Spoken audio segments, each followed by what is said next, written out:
morning and welcome to Winnipeg. Now, we almost had a sunrise this morning. It was a little bit of a pink glow there in the sky for a while. Maybe tomorrow, although I don't think so, because the weather reporting individual is saying something to the effect that we're supposed to have snow flurries until I think Saturday. Anyway, for about 3 or 4 days, it doesn't look too promising. Enough about the weather. Okay, we do have a very short rollback. I did come back to the model table and messed around with our catastrophe here. And, oh, by the way, there was at least two viewers who had said that they have the photo etch detailing upgrade kit for this crane, and they offered to send me the plastic parts. But you know, looking at it like I am right now, unless I really scrutinize, I'm not really noticing that how terrible that is. So I'm just gonna keep it the way it is, and whenever I see it, it'll be just sort of a fond memory of the build.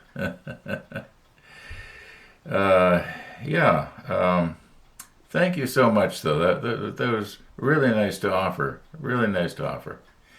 I appreciate that. I'm sort of blown away by the involvement that some of you viewers are getting, with this build, and I feel kind of bad when I screw it up like that. However, we won't dwell with that anymore.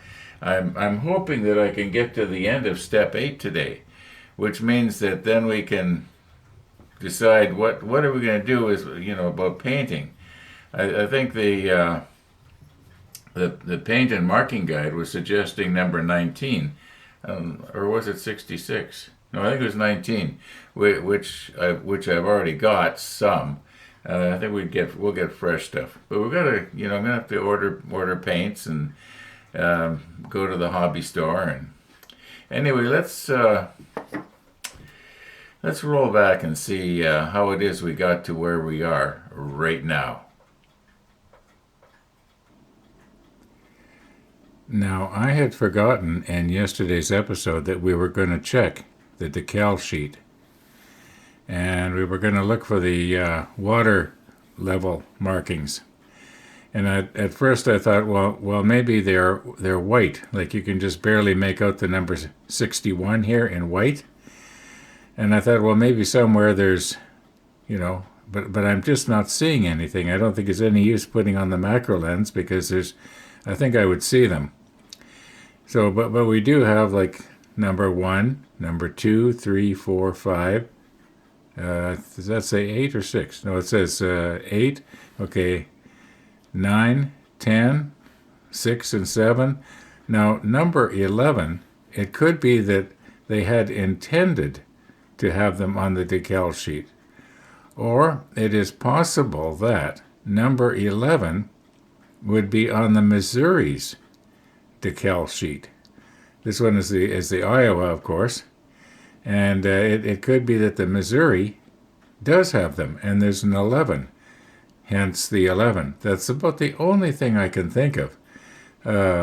Because that line that we looked at in the video the other day, it does sort of go very close to those markings, although it doesn't really stop on them. And I would think that in order to be, I don't know. All I know is nobody knows. Anyway, we took a close look, and like I say, I don't think there's any use putting the macro lens on, because we're not going to see it much better than we're seeing it right now. There's just nothing there. I'm sorry.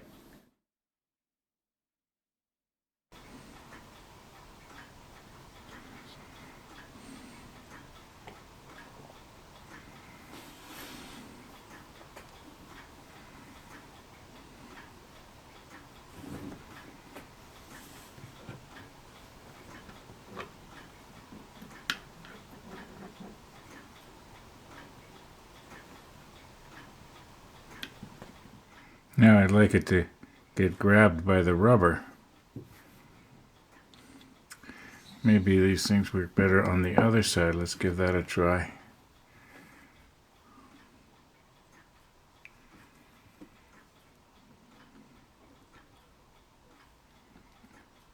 There we go.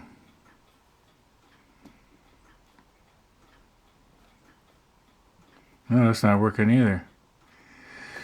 I'll think of something here. See, the problem is that when I use this, it slowly lets go.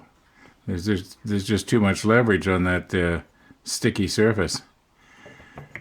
How about self-locking tweezers?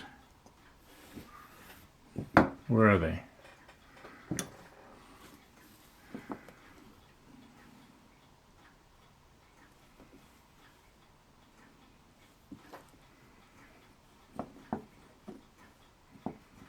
Maybe put them in.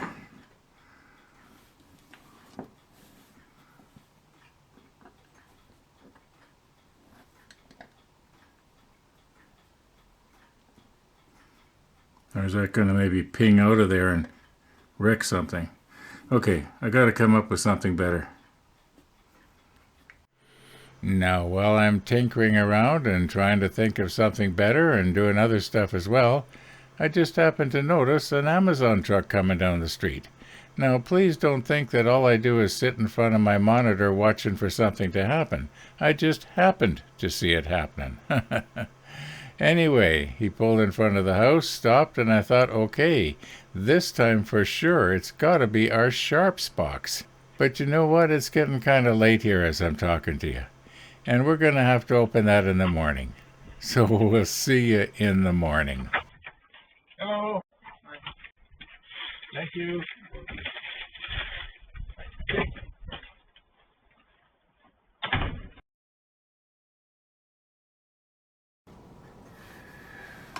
Okay, it is morning. Let's open up our package and see what it looks like.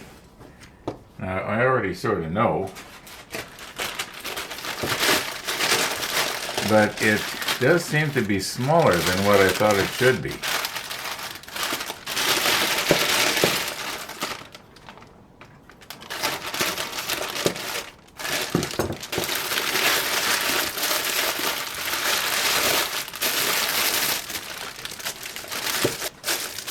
Now, is it supposed to be askew like that? Oh, I see what's happening.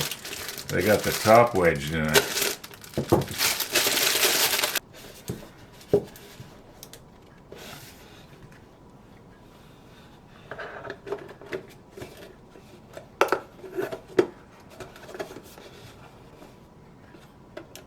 Yeah, no. Okay, I guess I paid for this label because, you know, I could have taken a Folgers coffee tin and put a little slot in it and done much the same thing. But, you know, it's pretty obvious now what this is going to be. Let's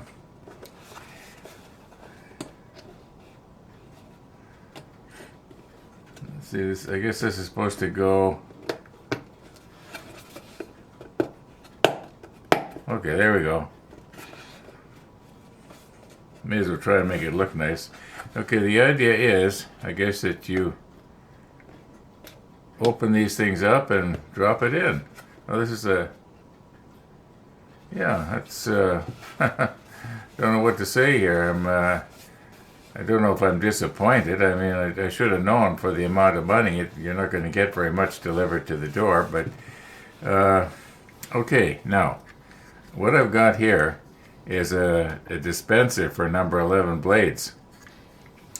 Now, something like this is actually very meaningful to me because, like this particular thing is very meaningful to me because I bought this at Cellar Dweller many years ago, and Cellar Dweller is no longer in existence, and they were such a huge part of my hobbying life back in the 70s and 80s when I was into making RC models, like radio controlled models, flying models. And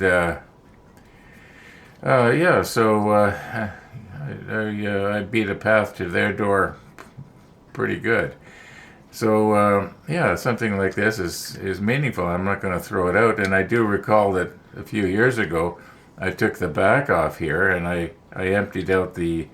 See, the idea is you take the blade out of here, out of the dispenser. I think it'll hold up to 15 blades, and then you stick the used one in this slot. Like there's quite a few in there, but I think what I'll do is I'll take the back off of this. I'm gonna have to be careful because if I remember right, it's sort of a spring-loaded thing because these, they there's a sort of a platform in there that's got a spring that pushes it up, keeps everything under tension. I'm just gonna do it off camera and get it done. I'll throw the used blades in here. And also down in my workshop, I've got a place where I put blades. Those that I haven't wrapped up with paper and thrown out. I actually do have a place for them. So, okay, enough chatter about nothing here. Let's see what we can do. Okay, it appears that the claw part of this is still in the right place there. And just using one of Tennessee Jim's mini Q-tips here. This is kind of bent the wrong way. I'm wondering if I could somehow just bend it over the right way. Maybe I should put the macro lens on. Maybe I should try and bend it very carefully over something that's round like that is.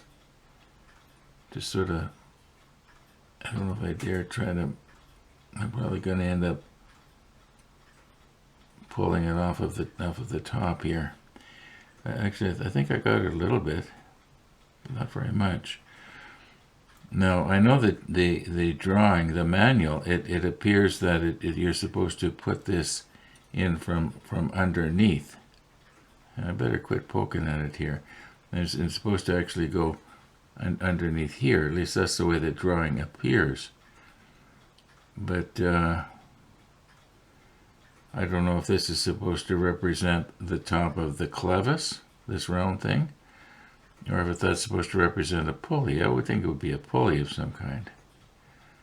And then we could run another piece of easy line maybe down from here to this one right here. That might be believable, but that would have to be done after everything is painted. And if I remember. And then there's, oh, no, wait a minute. This isn't adjustable, I don't think. Oh yeah, it would have to be because it would have to reach out over the side of the ship. So yeah, this boom here that I'm touching right now, it would also, swing out. Okay, that makes sense. Okay. Yeah, well, that's sure, you can see there's a hinge down here, right? Yeah. All right. I'm just going to see if I can best do this off camera, and then I'll slip the macro lens on and we'll put a little bit of CA right here and also up here on these connections.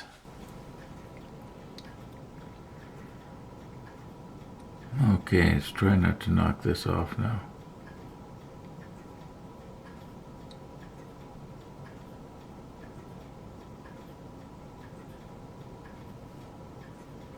That's probably all we're going to need.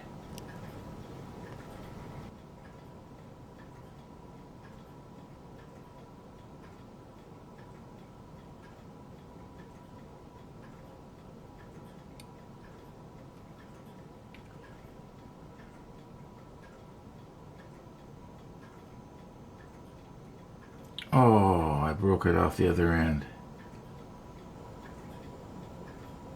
Yeah, it wasn't cured on the other end. Okay, the strange thing is it popped back exactly in place. So nothing's lost there. Am I getting any on?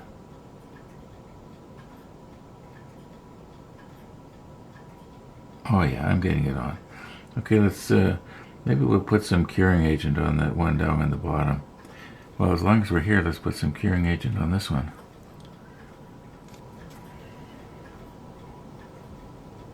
That's too much. Let's see if I can suck some back in. Sometimes that works. But not this time. I guess I'll just have to...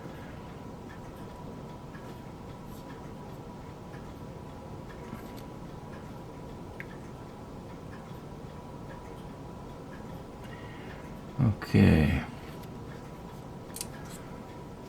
Now let's put some on the bottom.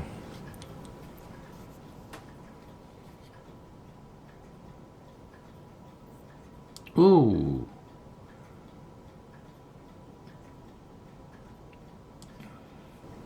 Yeah, a person wouldn't want to get that in their eye, would they?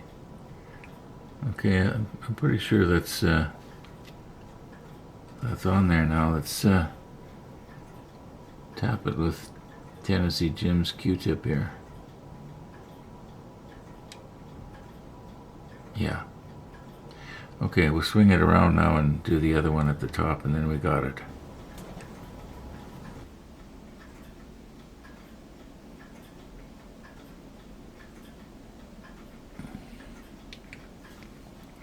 Gotta bring it in at a different angle here.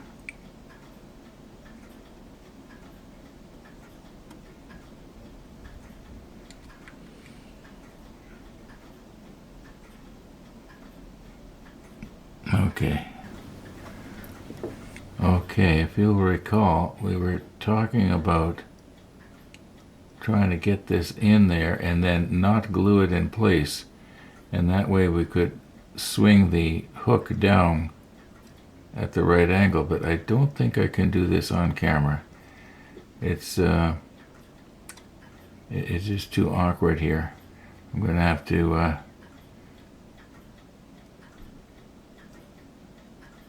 yeah, I'm probably going to end up wrecking it if I try to do it on camera. So I'm going to just very, very carefully here try and put it on. Okay, I've got it in. And it's not glued in. It's just sitting in there the way it's sort of supposed to. Let's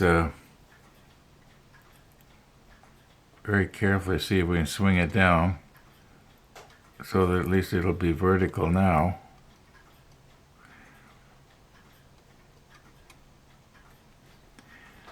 Maybe if I push it with my finger. Whoops. Okay.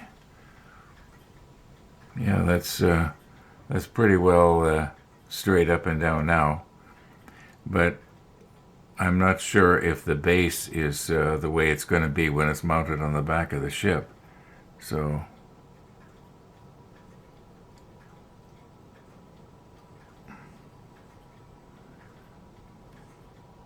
okay, I think we pretty much got it though. All right, now let's find a safe place for this until we want to paint it.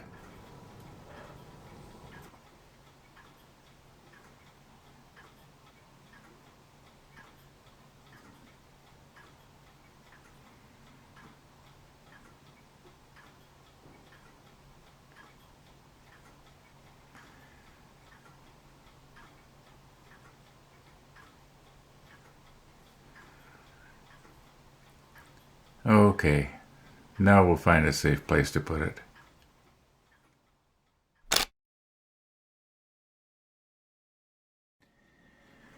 Okay, these tuna fish tins, they represent steps 5 and 6. The catapult and the crane are sitting on top of the clock. We are done this page. Now, when we flip the page to the step number 9, it deals with more parts that have to be dropped down on the deck, and the fair leads and what have you. Yeah, you know what? as I mentioned before, I think the next thing I should maybe be doing is painting some of this stuff here. And also, the Iowa used to have, at least for a while, it had blue decks. The planking was blue, painted blue. But I found this morning in one of Stefan's drawings, I'll show it to you in tomorrow's episode because I'm running out of time here. There was a time that it had ordinary planking, or ordinary, like deck tan. And if you will recall, when I did the Rodney with the ordinary Tamiya deck tan and then used the panel line accent color, it actually looked pretty nice. I think it was probably the best deck I did. I'm sort of leaning against doing that again here. I can't remember how much of this is actually planking and how much of it is, metal plate. But I do believe that I should be putting a lot of these pieces on rotating blocks, like I have these guns set up, but I don't have these on rotating blocks. Maybe I could get 3 or 4 to a block, and that way I wouldn't need so many. But it's going to take a lot of time. And then, if you remember, we've got this. What are we going to do about that? I think we're pretty much at the place where we're going to be putting that on, or although maybe not. Well, we'll check it out later. I'm sort of putting it off because it takes a little bit of carving, and I don't know how good I am at that. I do want to see if we take advantage of the fact that we've got the correct shape and everything, but anyway, I'm going to call it quits though for this afternoon. It's almost 2 o'clock here. And thanks for watching, everybody. And all being well, we'll be seeing you tomorrow.